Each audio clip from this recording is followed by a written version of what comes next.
정말 덥습니다. 30도가 넘는 그런 기후가 매일매일 이어질 것 같습니다. 6월의 첫날입니다. 남북관계, 북미관계 잘 되고 있는 것 같죠? 제발 좀 잘 돼갖고 남과 북이 서로 왕래하면서 그렇게 지내는 날이 빨리 왔으면 합니다. 자, 이슈 브리핑 오늘 순서 시작합니다.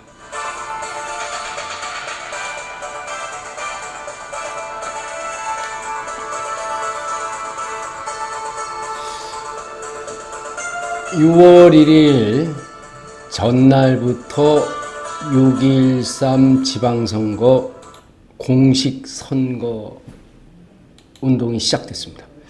여러분들 동네에서 많은 분들이 후보자로 나온 분들이 유세차를 타고 다니면서 또 이제 방송을 이제 앞으로 12일 동안 계속하게 됩니다. 조금 좀 시끄럽고 좀 짜증나시는 일이 있으시더라도 일단 선거철이니까 좀 넓은 마음으로 그렇게 좀 이해를 하는,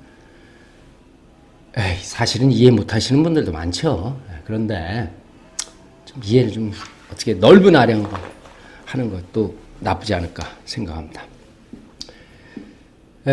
오늘 얘기는요, 한 나라에, 특히 대한민국으로 따졌을 때 3개, 3권이 있습니다. 행정부, 사법부, 그리고 입법부가 있죠. 입법부의 수장은 국회의장이고, 행정부의 수장은 대통령이고요. 사법부의 수장은 대법원장입니다. 그런데 지금 대법원장의 재판 거래 의혹이 불거지면서 참 문제가 엄청나게 지금 확산이 되고 있는 모습입니다. 박근혜 정권 시절에 대법원장을 했던 양승태 전 대법원장이 오늘 오후 자기네 집 자택 앞에서 기자회견을 했습니다. 재임 시절 일어난 법원 행정처의 재판 거래 파문과 관련해서 대법원장으로 재임했을 때 재판에 부당하게 관여한 적이 결단코 없다. 재판을 놓고 흥정한 적도 없다. 이렇게 자신있게, 글쎄 그게 자신 있는 모습인지는 잘 모르겠습니다만 그렇게 얘기를 했습니다. 양 전 대법원장은요, 사법행정권 남용 의혹 특별조사단 조사 결과에 관한 기자회견을 열고 이렇게 말하면서 상고법원 도입 문제와 관련해 특정한 법관에게 불이익을 준 적도 전혀 없다. 이렇게 부정했습니다. 앞서 사법행정권 남용 의혹 특별조사단은요, 지난달 25일에 양승태 전 대법원장 시절에, 사법부 시절에 법원 행정처가 상고법원 도입을 두고 특정 재판 결과를 활용해서 박근혜 정부를 설득하려 했다는 문건을 발견했다고 밝혔습니다. 쉽게 얘기한다면 그겁니다. 내가 이게 대법원장으로서 이게 상고법원을 꼭 만들었으면 좋겠는데 대통령께서 도와주셔야 되는데, 그러려면 대통령의 마음에 딱 드는 그런 재판 결과를 주겠다라는 거죠. 일종 거래를 하겠다는 겁니다. 그런 의혹이 있는 문건이 발견된 것입니다. 조사단은 이 양승태 전 대법원장이 문건의 작성과 직접 연루됐는지 조사하기 위해서 이제 협조를 요청했었습니다, 지난달에. 근데 양 대법원장은 거부했습니다, 조사를. 글쎄요, 지금 전직 대통령 박근혜, 이명박 전 대통령이 감옥에 가 있습니다. 그리고 재판을 받고 있습니다. 이제 성역이라는 건 없는 거죠. 대통령이 잘못했든 누가 잘못했든 마찬가지로 대법원장도 마찬가지입니다. 일단 의혹이 이렇고 그 의혹에 관련된 문건이 나온 겁니다. 그러면 대법원장도 조사에 응해야 되는 것이 상식인데 거부한 겁니다. 이번 사태와 관련해서 문건을 작성한 법원 행정처 간부, 심의관, 당시 법원 최고수장이었던 양승태 전 대법원장까지 형사 책임을 져야 한다는 그런 여론이 법원 안팎에서 여기저기에서 지금 솟구치는 그런 상황인데도 뭐 조사는 안 받고 오늘 느닷없이 기자회견을 해서 자기는 그런 적이 없다. 그런 행동이 한 적이 없다. 이렇게 얘기를 했습니다. 근데요, 상식적으로 그런 문건, 회사 다니시는 분들은 다 아시겠습니다만, 회사든 어디든 문건을 하나 만들려면요, 서류를 하나 만들려면 밑에 하급자가 자기 마음대로 절대 못 만듭니다.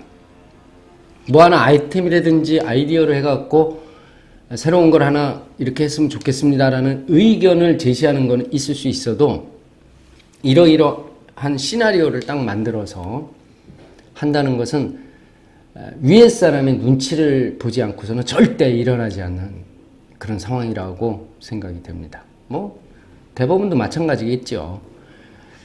여하간에 시켰든 안 시켰든 그러한 문건이 발견됐다는 것은 대법원장으로서, 수장으로서, 사법부의 수장으로서 밑에 사람들을 잘 건사하지 못했거나 내지는 본인이 연루되었거나 그런 일이 아니겠습니까? 양승태 전 대법원장 재임 시절 법원 행정처가 박근혜 정부 청와대와 재판 거래를 시도하고 판사들의 성향과 동향을 뒷조사한 그런 정황이 문건으로 드러나 있는데도 그래서 거기에 대한 해명이 아직까지는 나오지 않는 것 같아서 참 안쓰럽습니다.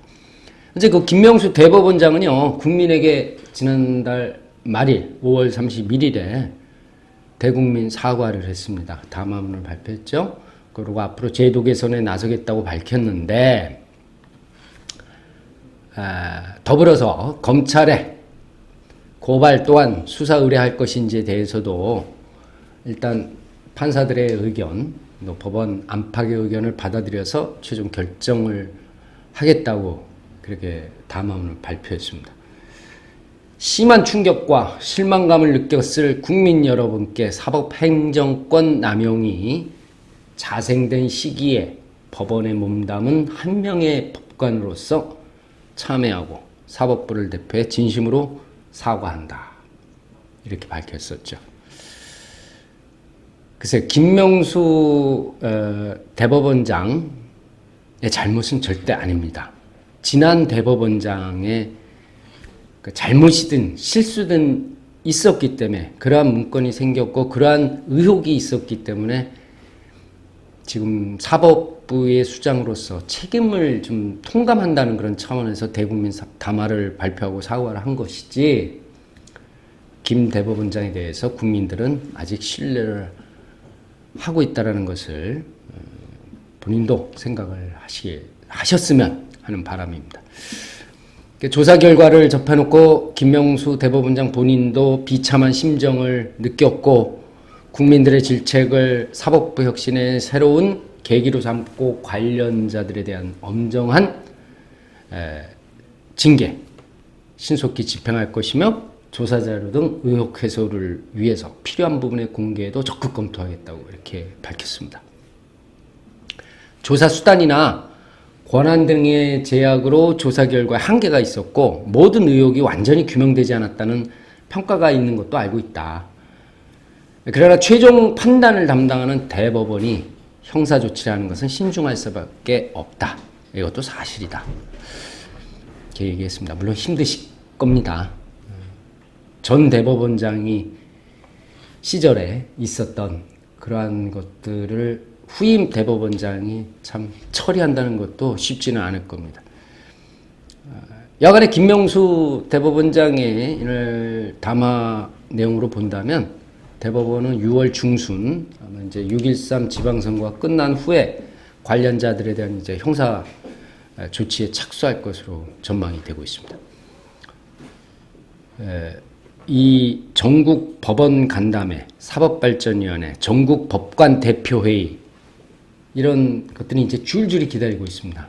현재까지 나오고 있는 동향을 보면은 나머지 410개에 대한 미발표된 문건에 대한 것도 공개하라는 그런 목소리가 높고, 또 전임 양승태 전 대법원장을 비롯한 그 책임 있는 분들의 형사처벌을 요구하는 목소리도 나오고 있는 지금 상황입니다. 법원 내부에서조차요. 죄송합니다.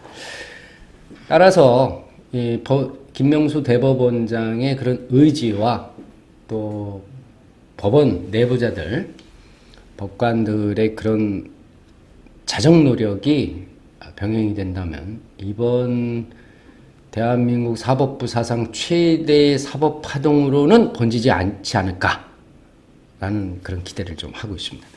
판결을 해야 하는 법원이 고발을 하면 사실상 유죄를 확정하는 게 아니냐는 그런 지적도 있습니다. 그러나 법원 내부에서 조사한다는 것도 사실 한계가 있기 때문에 뭐 그렇지 않습니까? 선후배 동료, 그제까지만 해도 그랬던 분들이 서로를 조사하고 이런다는 것이 쉽지는 않을 것으로 생각이 됩니다.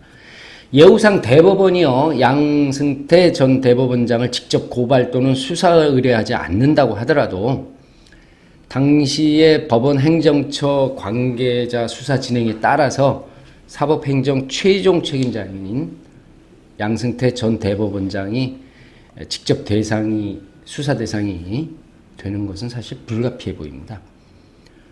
김 대법원장이 형사조치를 최종 결정하는 과정에는 일선 법원의 판사회의가 상당한 영향을 줄 것으로 생각이 됩니다. 31일에 의정부 지법에서 시작을 해서요, 단독 배석판사 연석회의가 시작이 됐습니다. 그래서 특별조사단의 조사 결과와 관련된 논의를 했고요. 거의 대부분이 서로 의견이 아직 맞지는 않고 있는 것 같습니다만 사법개혁에 대해서는 조금 더 목소리가 높아지고 있는 상황이라고 합니다. 서울중앙지법, 서울가정법원, 인천지법도 계속해서 이제 판사회의를 시작할 거고, 수원지법도 마찬가지고요. 또 11일에는 전국 법관 대표회의가 있고요. 뭐 이런 줄줄이 자정 노력의 하나로 그러한 모임과 거기에서 논의와 토의가 이루어질 거라고 합니다. 이 법원 조직 밖에서도요, 양승태 전 대법원장에 대한 수사 또는 조사를 촉구하는 목소리가 계속해서 이어지고 있습니다. 문제는 양승태 사법부가 특정 재판을 협상수단으로 삼아서요, 청와대와 거래를 시도했다라는 그 의혹이 이게 점차 계속 불거지고 있다는 데 있습니다. 그래서 법원 안팎에선 이 사법 불신 기류가 계속 확산이 되고 있다는 얘기죠. 저렇게 대법원에서도 저렇게 잘못을 했는데 내가 조금 잘못했다고 해서 법적인 불법을 저질렀다고 해서 내가 불법을 저지른 판사들한테 재판을 받을 수 있겠느냐? 라는 그런 불신들이 일반 국민들 사이에서 확산되고 있는 지금 상황이라는 거죠. 이것이 문제라는 겁니다. 법원 행정처가 작성했던 재판거래 의혹 문건에 등장하는 사건 당사자들 있지 않습니까? KTX 해고 승무원들, 쌍용자동차 해고 노동자들 줄줄이 있습니다. 그럼 변호사 단체와 법원 내부 구성원들은요, 잇따라서 이런 재판 중립성이 크게 훼손됐다고 반발하지 않을 수 없는 겁니다. 따라서 결론은 사법부에 대한 신뢰가 흔들리고 있다는 거죠. 상고 법원이라는 수건 사업을 관철하려고 사법부가 재판을 협상 카드로 삼아 청와대와 흥정한 시도한 이런 문건이 드러난 이상 재판 결과를 과연 누가 승복할 것이냐라는 목소리입니다. 법원 행정처 이번 문건에 등장했던 KTX 승무원 재판과 관련해서요, 해고 승무원 재판요. KTX 해고 승무원 10여 명이 지난 29일에 대법원 대법정을 사법사상 최초로 기습 점거하는 일도 생겼습니다. 망신이죠, 사법부의 입장에서는. 양승태 전 대법원장과 대법관들 그리고 청와대와 거래한 자들 이런 자들 사법정의를 쓰레기통에 이런 사람들이 내던졌다. 따라서 이들에 대한 적극적인 수사 거기에 또 구속까지도 요구를 했죠. 지난 2006년입니다. 당시에 집단 해고됐던 KTX 그 여승무원들은 9년 동안 해고 무효 소송을 벌여왔습니다. 그 와중에 1심과 2심에서 잇따라 승소했어요. 근데 박근혜 정부 시절에 대법원에서 코레일에 직접 고용된 근로자가 아니다. 해고 노동자들이 그런 취지로 패소 판결을 내렸습니다. 1, 2심 재판 승소에 따라서 승무원들은 이제 회사로부터 월급을 받았어요. 그동안 이제 해고됐던 동안에. 근데 대법원 판결로 1억 원이 넘는 돈을 다시 회사에 반환해야 했습니다. 황당한 거죠. 돈이 이제 결국에 이제 줬다 뺏는 거죠. 코레일 측이 2016년 부당 이득금 반환을 청구했는데 승무원 34명이 받은 4년치 임금 1인당 8,640만 원이 이자까지 붙어서 1억 원이 넘은 겁니다. 그래서 한 승무원은 좌절하고 결국 스스로 목숨을 끊기까지 하는 안타까운 그런 일이 발생을 하게 된 겁니다. 대법원의 재판 거래 의혹이 이게 이제 사실로 이제 완전히 이게 밝혀진다면 이러한 것들은 대법원이 피해자를 만들어낸 꼴이 되는 중대한 사건이 될 수밖에 없습니다.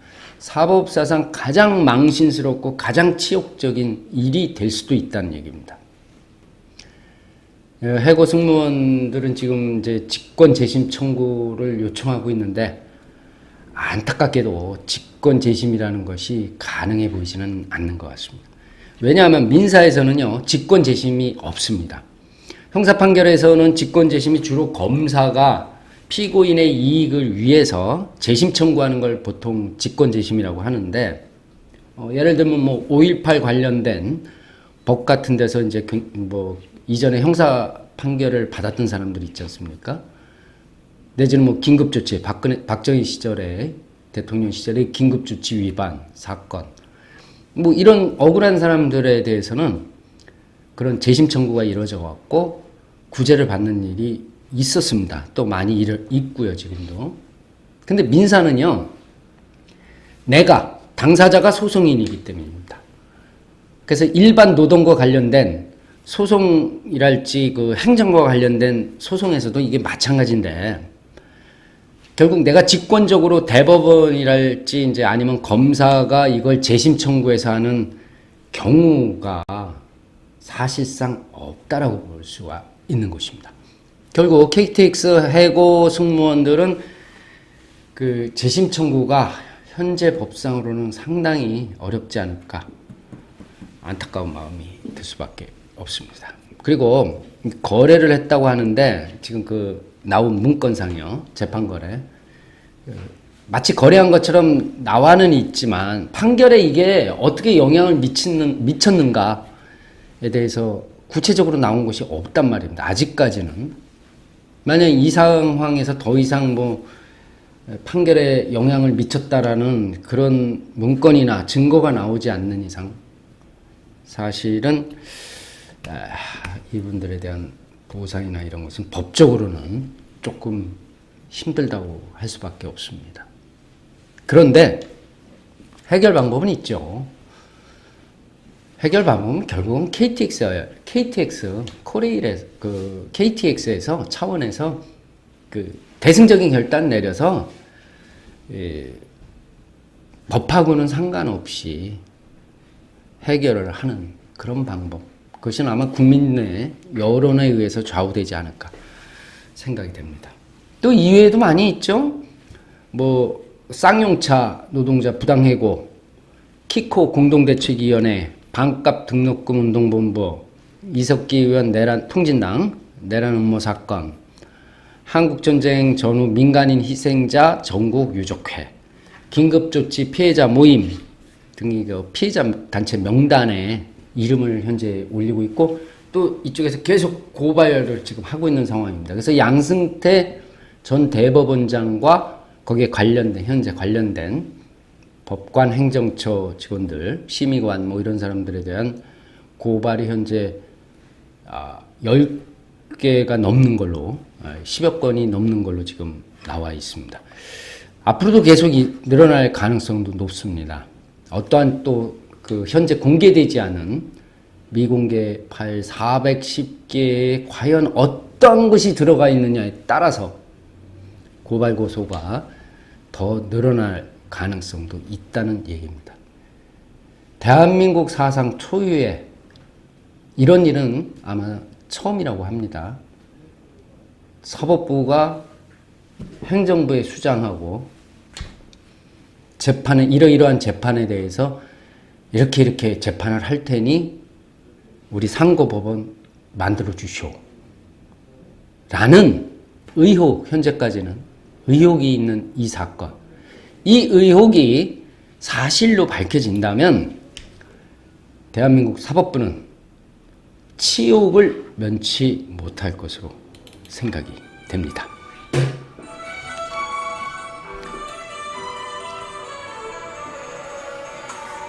사법부도 마찬가지고요. 뭐 입법부야 뭐 국민들의 신뢰를 잃은 지 오래됐고요. 국회의원들.